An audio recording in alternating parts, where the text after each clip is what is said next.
All right, so we are all welcome to this course, the Technical Communication Skills, and I am going to help us go through this course, and we hope to have a wonderful time. Unfortunately, I am unable to stay here for long today. I have a couple of activities just for today, and I have to spend just a few minutes with you so that I can attend to one pressing one. I hope next week we will have ample time to look at everything we intend to discuss. So I believe you can see what I am sharing with you, the course syllabus. Yes, please. Yes. Okay, so we have technical communication skills. This is the course code for it for now. In your case, I'm unsure if it's the same course code. But this is GSCS. The course is mounted by the General Studies Department, and the course is Technical Communication Skills. So GSCS 161. Forget about the semester and what have you. If it doesn't apply in your case, yeah, you may be in a different semester. But it's a 2-credit-hour course. That means in a week we meet once for 2 hours. You have my name, Isaac Darko. My office location, office room number 58 on the C block on the main campus. You have my contact number, my email address, and tentative office hours for meeting students. That's Thursday from 1 p.m. to 3 p.m. and Friday from 3 p.m. to 5 p.m. It's tentative because I'm yet to take a final decision on them. All will be due to timetabling issues and so on. So if per the timetables I have, this time is still suitable, I'll keep the time. But if it's necessary, it will have to be changed, and you will be appropriately informed. So we come to the course description. And at this point, I would like one of you to take us through the course description. Somebody should read for us. So you mention your name and you read it for us.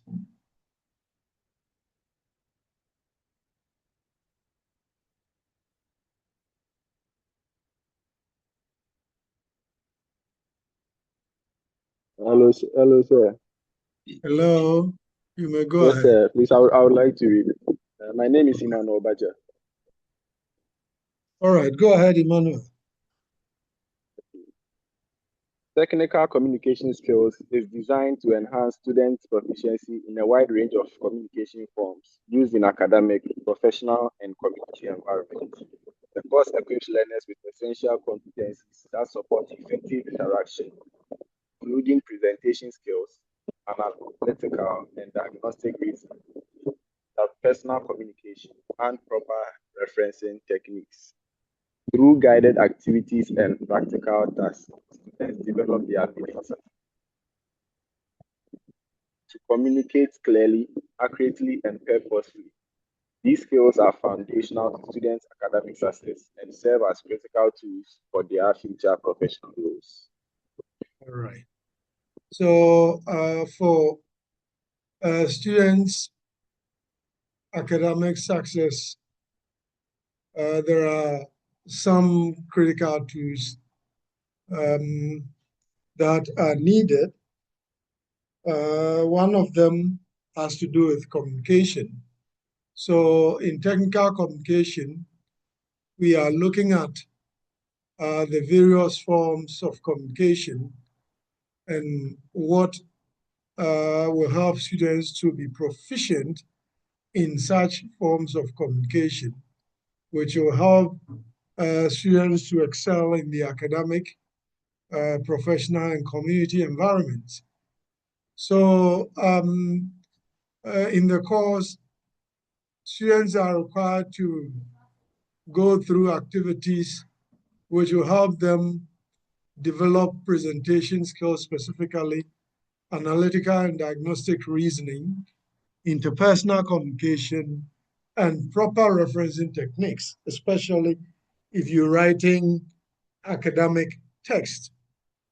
So you are taken through activities which will help ensure all these, which will in turn help in your successful performance in your programs. So that is the technical communication skills course.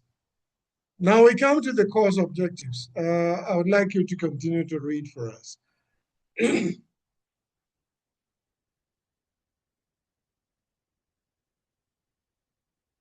Emmanuel, can you continue to read for us? Yes, sir. Course objectives and learning outcomes. The objective of the course is to develop students' understanding of the various modes of communication: interpersonal, intrapersonal, public, verbal, written, etc., and the essential skills associated. The course aims to strengthen student proficiency in both spoken and written communication, enabling effective performance in academic settings and future professional environments.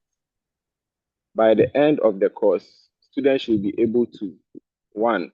Identify and describe the various modes of communication.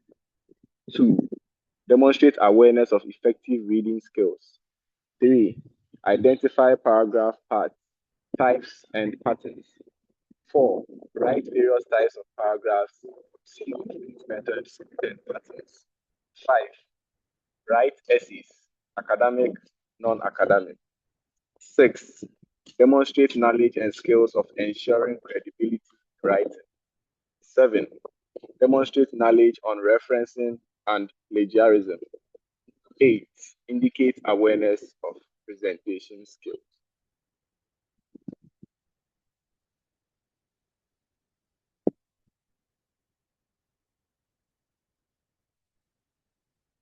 Hello, sir. Please, I'm back.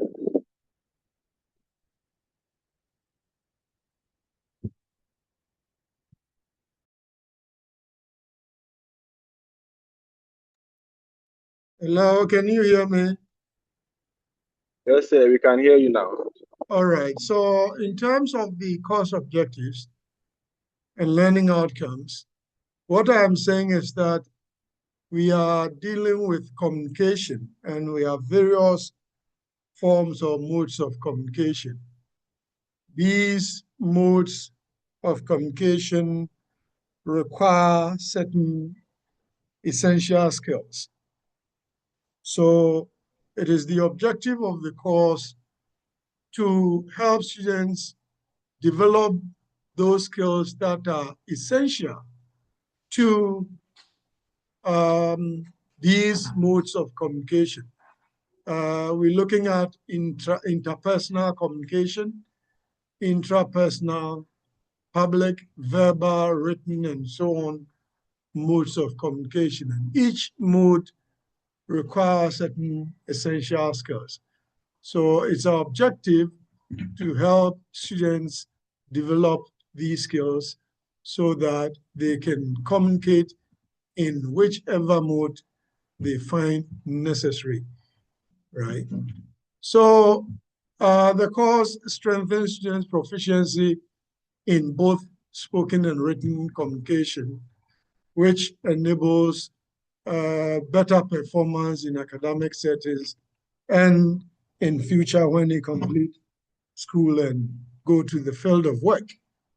So specific learning outcomes that we have to watch, specific learning outcomes we have to keep an eye on include the following. So by the end of the course, students should be able to identify and describe the various modes of communication. Of course, you should know the modes of communication if you can communicate in any of such modes. You should demonstrate awareness of effective reading skills.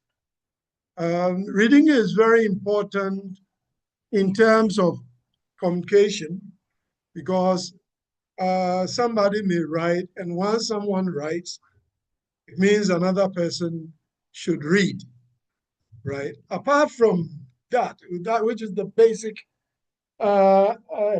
thing in communication, in terms of writing, which we are expected to do in academic work, in academia, we do a lot of writing. So we have academic writing, which is done by academics, by students, and the entire academic discourse community members, right? So for you to write on any subject, any topic, you need to read around the topic, you need to read around the subject in order to identify what already exists in the field, and you can write within that context. So reading is very important. Before you do any writing, you read, make notes, and it's based on the notes that you can write your academic essay. Again, it is believed that your writing reflects what you read, right? Your reading is always reflected in your writing. So it's what you read that you write. That is why we are paying attention to effective reading skills that will help us read effectively in order to write, in order to communicate effectively. Identify paragraph parts, types, and patterns, right? We can say that the paragraph is a subdivision of a bigger piece of writing. So if you have any bigger piece of writing, you have subdivisions of that writing, which are the paragraphs. And for that matter, you should be able to write good paragraphs, good introductory paragraphs, good developmental paragraphs, and concluding paragraphs. Right? So we pay special attention to the paragraph. It's very important. If you can write good paragraphs, it means you can write a good essay.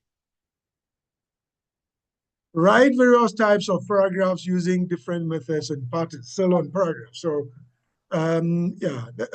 fifth outcome, write essays, both academic and non-academic essays. And as we progress, we'll be able to differentiate between academic essays and those that are non-academic.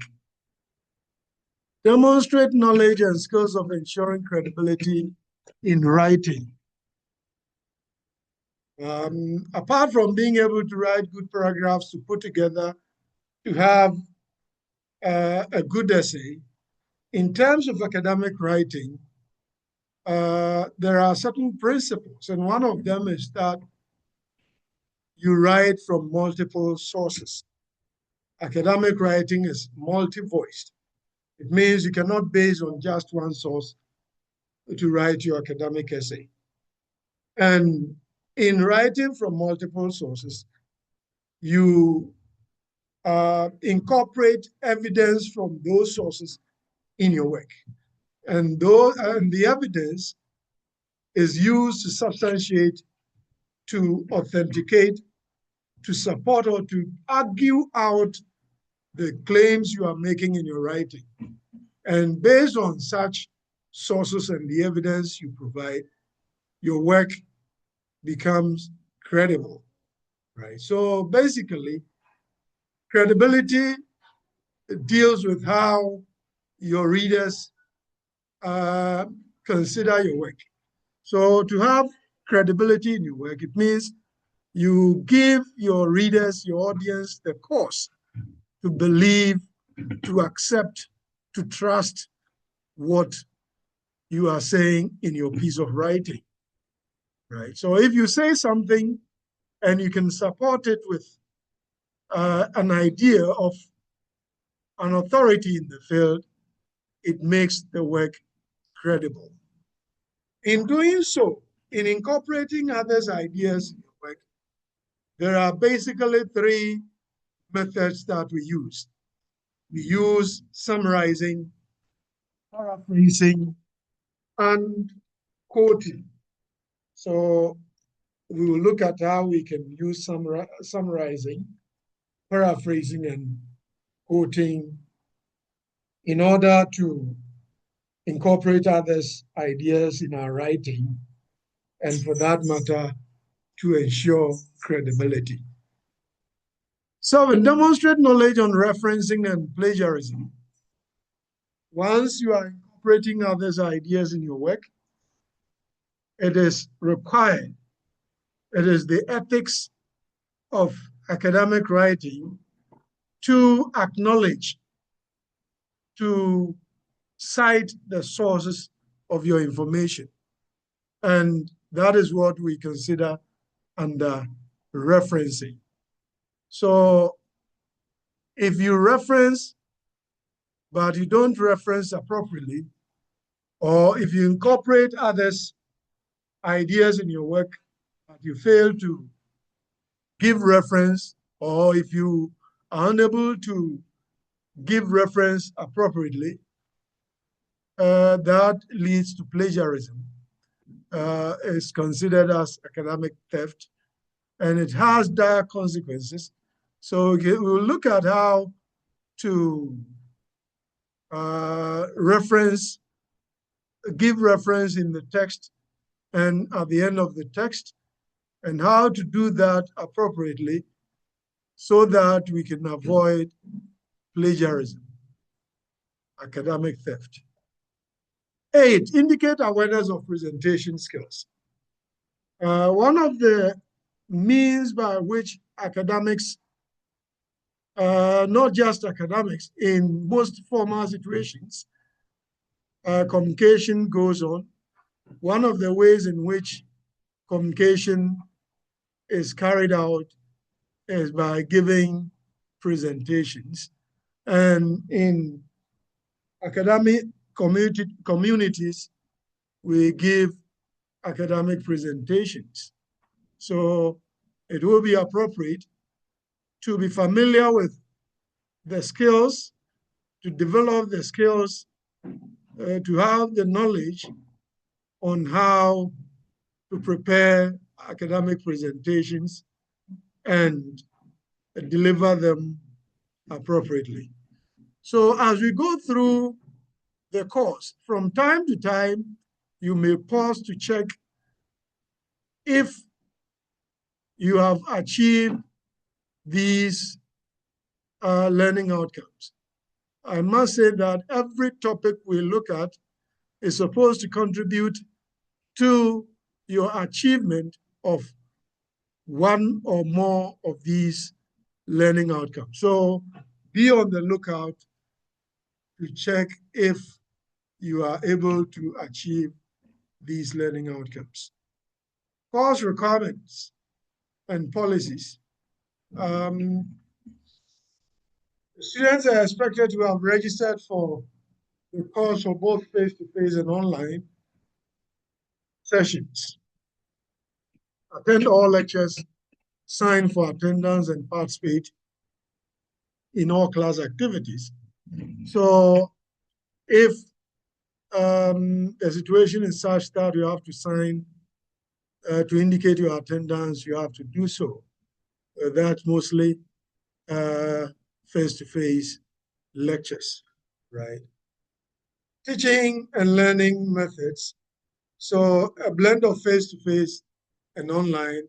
But in your case, I believe the online is more, looking at your schedules, yet it is a blend of face-to-face and online. Am I right? Yes, sir. All right. So we come to the literature and reading materials. I first of all must say that you are not supposed to get these materials at all costs. But then if you happen to have one in your possession, you can make good use of it to support our discussions we have in class and the materials that we make available to you. So you have all these materials, essential readings and recommended readings. So you can look at them carefully later on. There are some addresses to online sources you can also make good use of. So I've provided all of that. Course assessment procedure. The grading criteria in GCTU comprises continuous assessment and end of semester exams. And in terms of the continuous assessment, you have mid-semester exams that constitutes 30% of the total score for the course, and then class assignment, participation, and so on, constituting 10% of the total score. Final exam is 60%. So that is for your information. Now we come to the topics that are supposed to help us achieve the learning objectives and outcomes we've set for the course. First, we look at overview of communication. We are looking at communication, and it's important to understand what communication is, right? So in terms of the overview of communication, we look at communication forms and how to ensure effective communication. For reference, you can look at Wk1 chapter 15. Second topic, presentation skills. Since I will expect presentations from you, I want to have that topic looked at as early as possible so that you can take some inspiration, you can take some ideas from our discussion and apply them in your group presentations. So that is presentation skills, the second topic. In terms of that, we are looking at how to make academic presentations. For reference, we have Amuzu et al. Chapter 8. All these references are in the literature and reading materials. So you have the detailed description of these reference sources in the literature we looked at earlier. The third topic is issues in grammar. So at this point, students in their groups will conduct research and present on the topics we find here: concord, confusing words, parallel structures, misplaced modifiers, sentence fragments, and so on. So when we get to that point, I may add more of such topics. We may also look at just what we have here. So we have, for reference, Kwaji chapter 4 and 8, Langan chapter 7, 8, 18, 19, and 20, right? That is for the issues in grammar. Here we are looking at areas of English grammar that give problems to a lot of people, especially those of us who use English as a second language, right? So if you don't get such things right, you can't communicate effectively.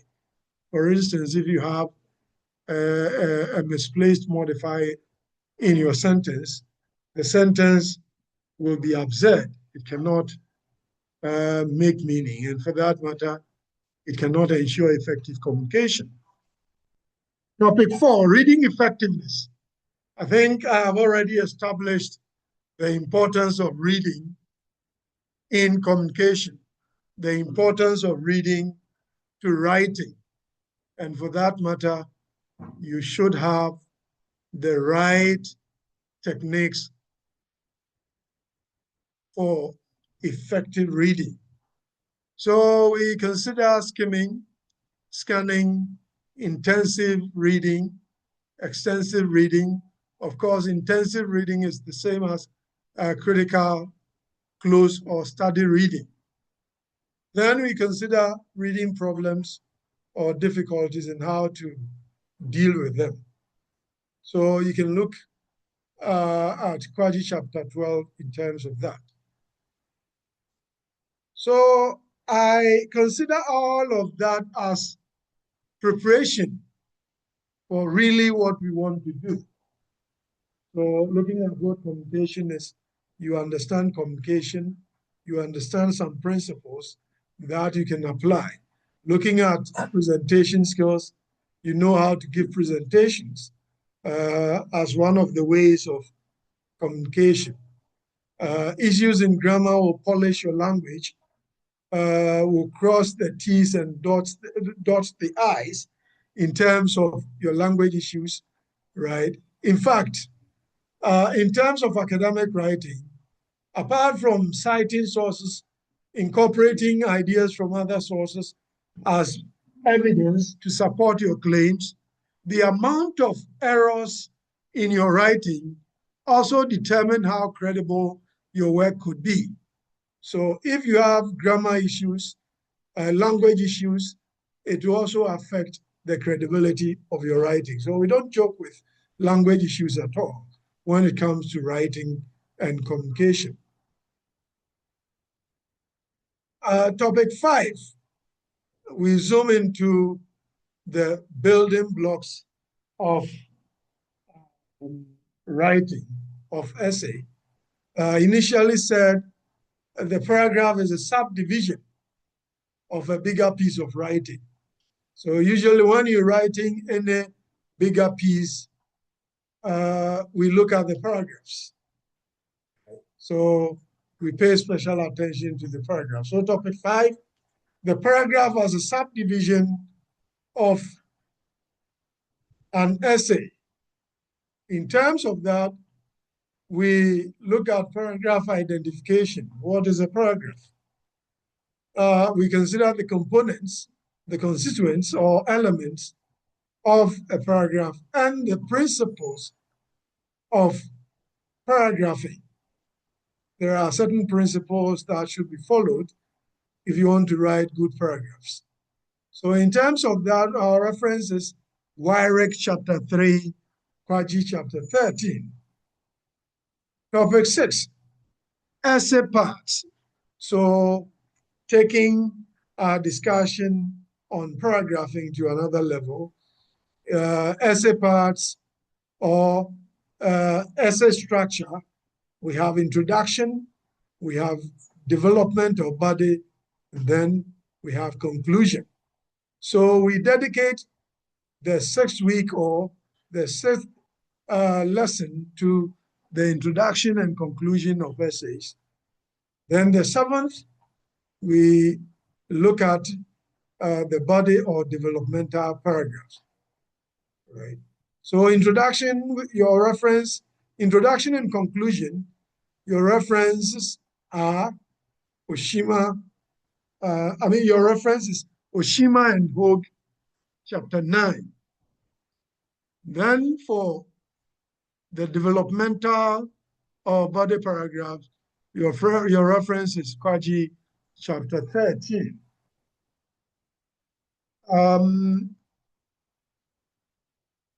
Topic 8.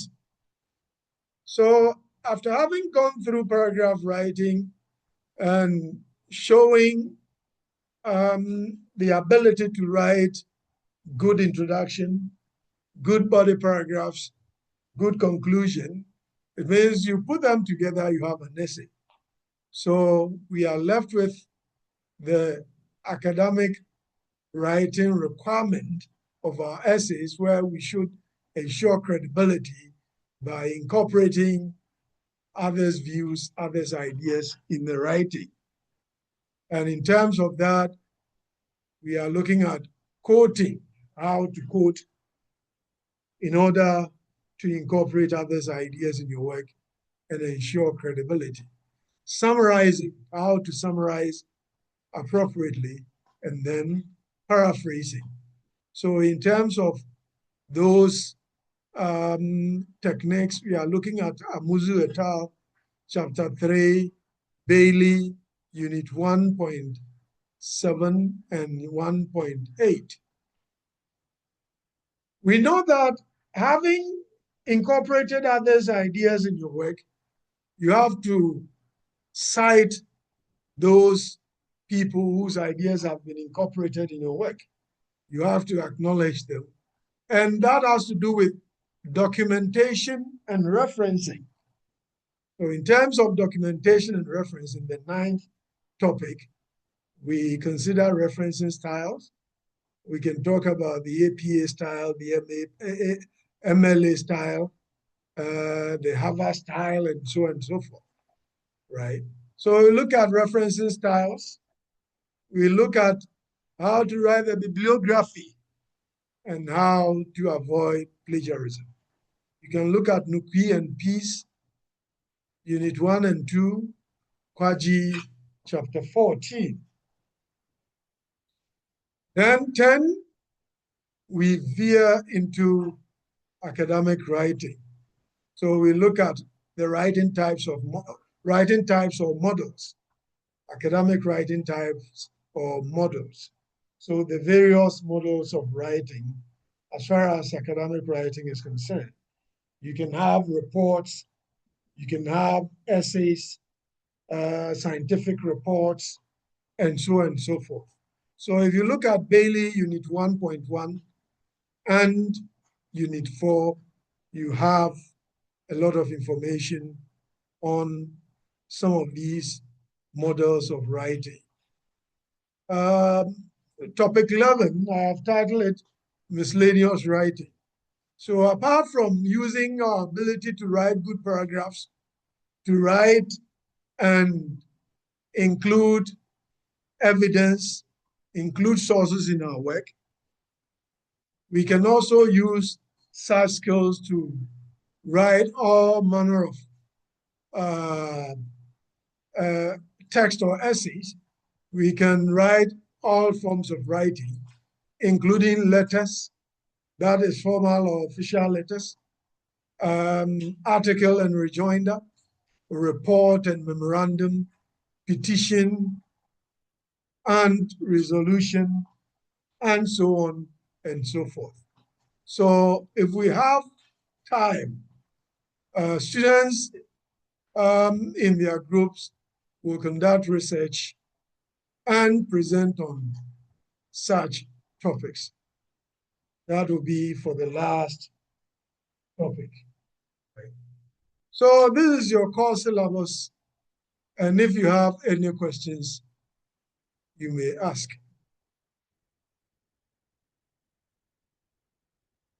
Any questions or comments?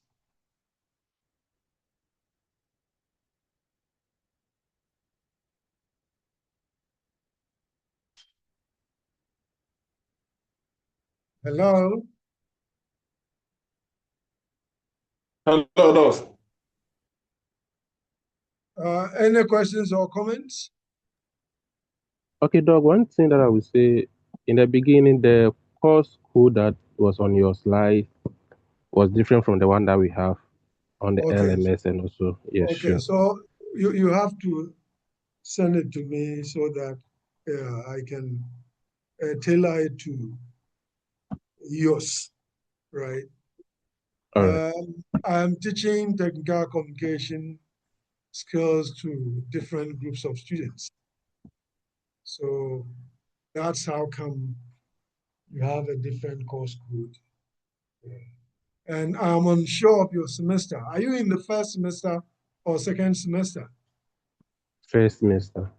Okay, so I got that one right. So we will do that correction. Yeah, any other thing?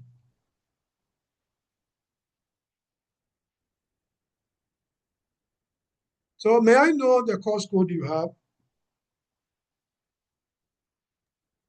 So the one that we have is CIIX283. CIIS Yeah. 283. Yes, please. Okay.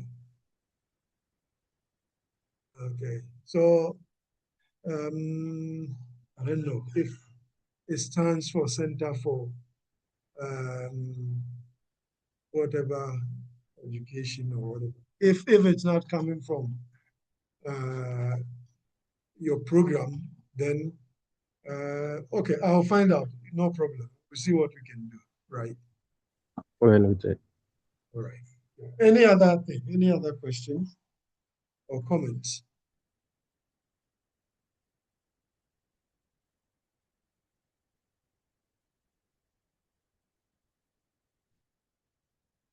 Any other questions or comments?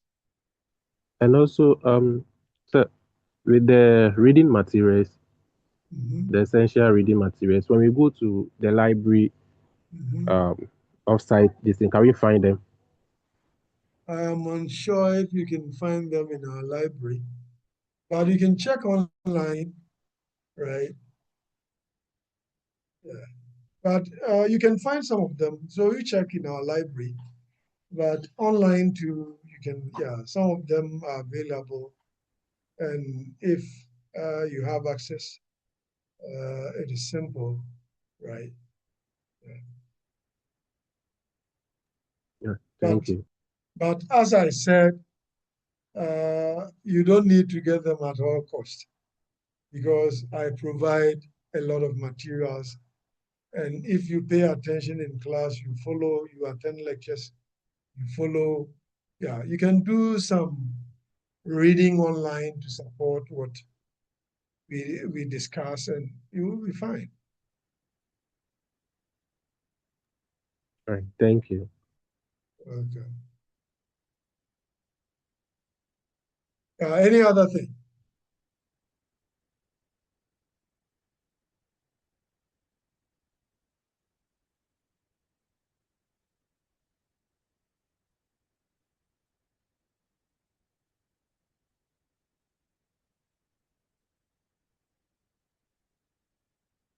Mhm.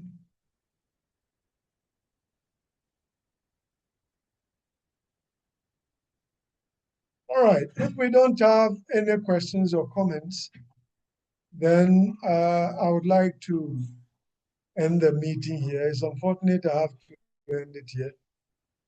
Um, I have to attend a program just now. So, yeah, it's fine. We've gone through the course outline. I would have.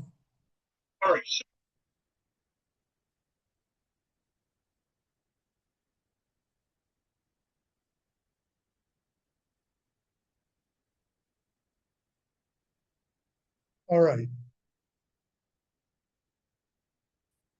So, I would have liked to look at the first topic. Unfortunately, I cannot do that now. So, I would see if I can share some earlier lecture recording with you, right? And then next week when we meet, we delve deeper into things. I hope you are with me. Yes, Yes, sir. please. All right. So let's meet next week if you don't have any questions or comments. Okay, sir. All right. Thank you. Welcome.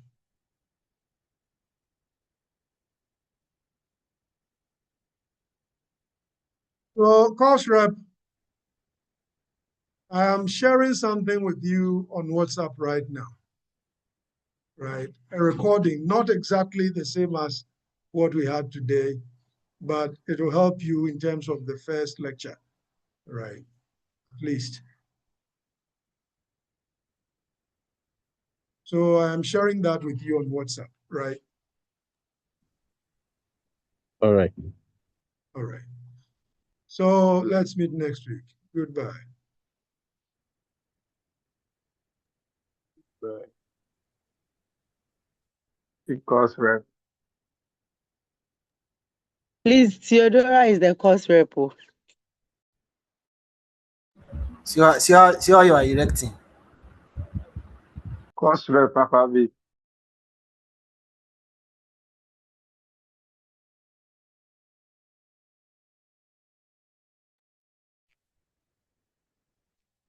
Mm.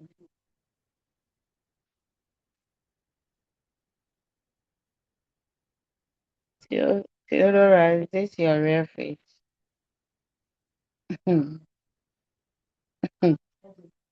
Yeah.